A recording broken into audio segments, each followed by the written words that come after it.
अमेरिकी सदर ट्रंप की जानिब से रूसी तेल की खरीदारी पर भारत पर इजाफी टैरिफ्स आयद करने के बाद से दोनों ममालिक के ताल्लुकात मजीद ख़राब होते जा रहे हैं। एक तरफ ट्रंप इंतजामिया की भारतीय हुकूमत पर तनकीद में रोज़ बरोज़ शिद्दत आती जा रही है, तो दूसरी जानिब भारतीय वज़ीर आज़म नरेंद्र मोदी अमेरिका को बराह रास्त जवाब तो नहीं दे रहे हैं, मगर वो मैसेजिंग ज़रूर कर रहे हैं। और अमेरिकी दबाव और पाबंदियों की धमकियों के बावजूद भारत न सिर्फ रूसी तेल खरीद रहा है, बल्कि चीन जैसे अमेरिका के बड़े हरीफ के साथ ताल्लुकात को भी फ़रोग़ दे रहा है। कल अमेरिकी चैनल CNBC न्यूज़ पर अमेरिका के वज़ीर ख़जाना स्कॉट बेसेंट से जब सवाल हुआ कि चीन भी रूसी तेल खरीद रहा है, मगर सिर्फ भारत पर इजाफी टैरिफ्स क्यों आयद हुए हैं, तो उन्होंने जवाब दिया कि चीन यूक्रेन जंग से पहले भी रूस से तेल का खरीदार था, लेकिन भारत यूक्रेन जंग के बाद रूसी तेल की खरीदारी में इजाफा करके मुनाफा कमा रहा है और इस तेल को रीसेल करके भारत ने तकरीबन $16 अरब तक कमाए हैं और इससे भारत के चंद अमीर तरीन खानदान फायदा उठा रहे हैं।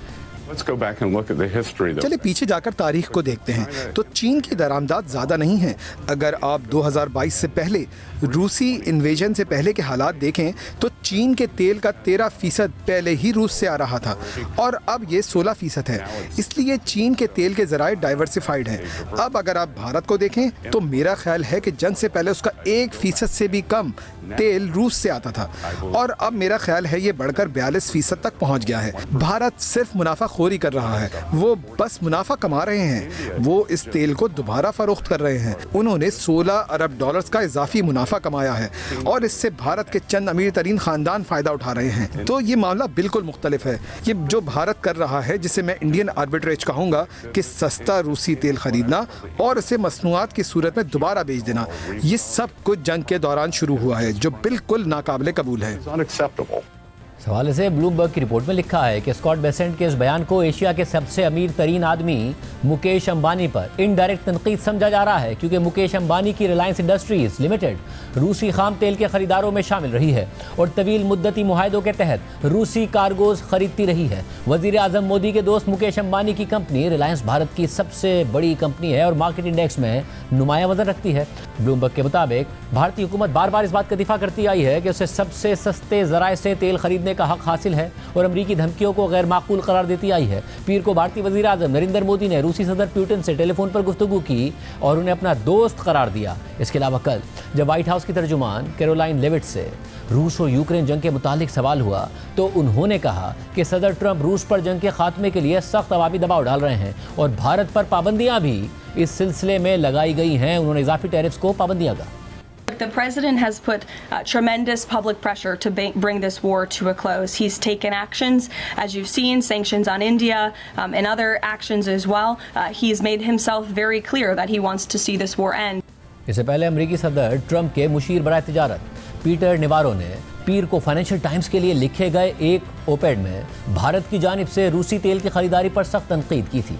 पीटर नेवारो ने फाइनेंशियल टाइम्स में लिखे गए अपने आर्टिकल में रूसी तेल पर भारत के इन्हिसार को मौका परस्ताना करार दिया और कहा कि अगर भारत अमेरिका का स्ट्रेटेजिक पार्टनर बनना चाहता है तो इसे वैसा ही रवैया अपनाना होगा। पीटर नेवारो ने अपने ओपेड में मज़ीद लिखा कि अमली तौर पर भारत रूसी तेल के लिए एक ग्लोबल क्लियरिंग हाउस के तौर पर काम कर रहा है, जो पाबंदियों के शिकार रूसी खाम तेल को कीमती एक्सपोर्ट में तब्दील करके रूस को दरकार डॉलर्स फराहम कर रहा है। इस सारी सूरत हाल में जहाँ सदर ट्रंप और उनके इंतजामिया के अराकीन मुसलसल भारत को रूसी तेल की खरीदारी पर तनकीद का निशाना बना रहे हैं, वहीं अब भारत की सरकारी रिफाइनरीज ने इस तनकीद और धमकियों के बावजूद मुख्तसर तातुल के बाद एक बार फिर रूसी तेल की खरीदारी शुरू कर दी है। ब्लूमबर्ग की ही रिपोर्ट के मुताबिक भारत की सरकारी रिफाइनरीज ने ट्रंप इंतजामिया की जानिब से शदीद तनकीद और टैरिफ्स के बावजूद मुख्तसर तातुल के बाद दोबारा रूसी तेल खरीदना शुरू कर दिया है। इस मामले से वाकिफ ट्रेडर्स के मुताबिक इंडियन ऑयल कॉरपोरेशन और भारत पेट्रोलियम कॉरपोरेशन समेत प्रोसेसर्स ने गुज़िश्ता 2 दिनों के दौरान रूसी खाम तेल के कुछ कार्गोज खरीदे हैं।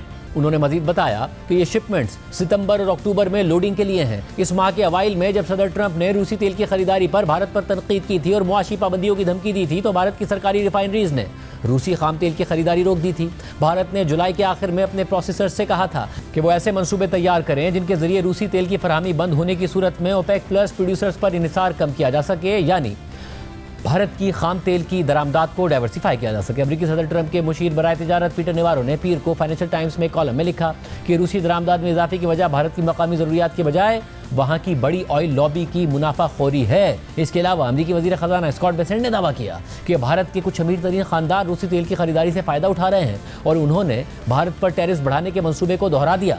ट्रेडर्स के मुताबिक इस सूरत हाल में रूस का खाम तेल जो उसके मगरबी पोर्ट से बरामद होता है उस पर दिया जाने वाला डिस्काउंट जुलाई में $1 फी बैरल से बढ़कर अब ब्रेंट ऑयल के मुकाबले में $2.50 तक पहुंच गया है। ट्रेडर्स ने मजीद बताया कि इस डिस्काउंट से मुमकिन तौर पर भारतीय ऑयल रिफाइनरीज को रूसी तेल दोबारा खरीदने के लिए इजाफी इंसेंटिव मिला है। इसके साथ ही भारतीय वजीर आजम नरेंद्र मोदी अमेरिका के सबसे बड़े हरीफ चीन के साथ ताल्लुकात को मजीद फरोग दे रहे हैं। कल नरेंद्र मोदी की चीनी वजीर खारजा वांग यी से तकरीबन 3 साल बाद पहली मुलाकात हुई, जबकि इस माह के आखिर में नरेंद्र मोदी चीन का दौरा भी करने वाले हैं। नरेंद्र मोदी ने चीनी वजीर खारजा से मुलाकात के बाद एक्स पर पोस्ट करते हुए लिखा कि चीनी वजीर खारजा वांग यी से मिलकर खुशी हुई।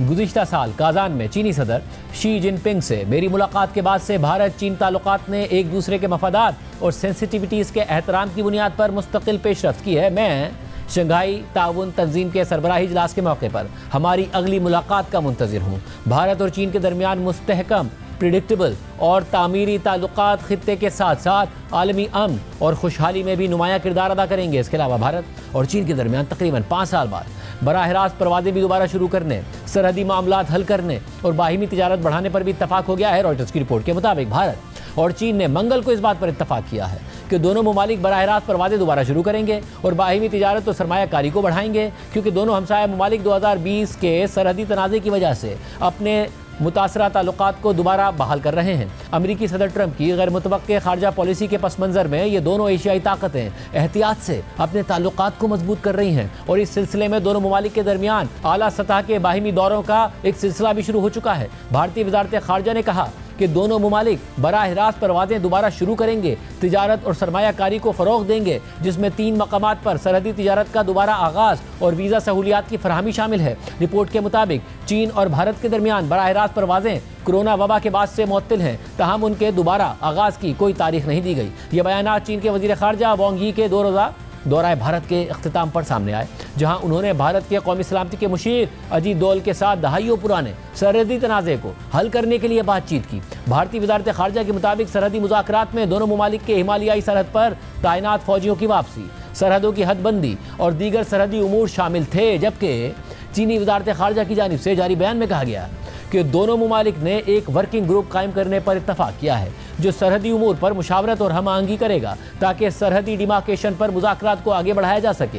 बयान में कहा गया है कि ये तरीक़ाकार मुज़ाकरात को सरहद के मशरिक़ी और वस्ती हिस्सों तक बढ़ा देगा, जबकि मगरबी हिस्से पर मुज़ाकरात का एक और दौर जल्द से जल्द मुनक़्क़िद किया जाएगा। चीन ने मजीद कहा कि दोनों ममालिक 2026 में दोबारा चीन में मुलाकात पर भी मुत्तफ़िक हो गए हैं, जबकि मोदी इस माह के आखिर में शंघाई ताउन तंजीम के सरबराही इजलास में शिरकत के लिए चीन का दौरा करने वाले हैं और ये उनका 7 साल से ज़ायद अरसे के बाद पहला चीन का दौरा होगा। यानी एक तरफ ट्रंप इंतजामिया की तरफ से मुसलसल धमकियां दी जा रही हैं और दूसरी तरफ मोदी हुकूमत चीन और रूस से कुर्बत बढ़ाकर और उसका इजहार करके मैसेजिंग कर रही है।